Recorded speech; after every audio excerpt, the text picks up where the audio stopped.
a KSL exclusive, we now have video of a man arrested last night in a high-speed chase and shooting in the Taylorsville area. This is state troopers are revealing more dangerous details about what led to the chase, including his criminal history.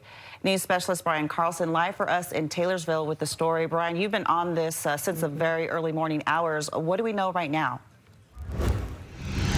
Well, Sharon Tam, we know the suspect is Carson Moffitt, who's turning 40 years old today.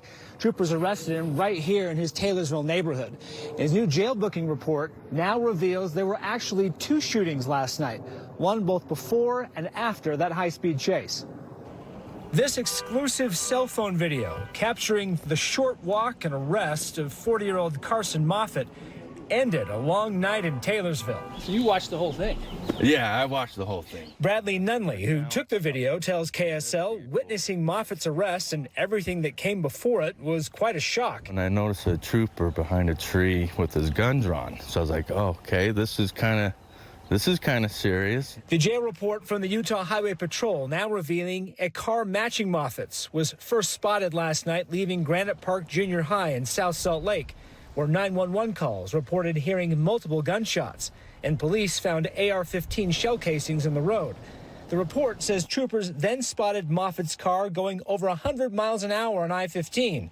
When they tried to pull him over, they say Moffitt wouldn't stop, hitting speeds of up to 130. Troopers called off the chase for safety, but tracked his license to his home in Taylorsville. As they went to confront him, troopers say they heard gunshots from inside the house.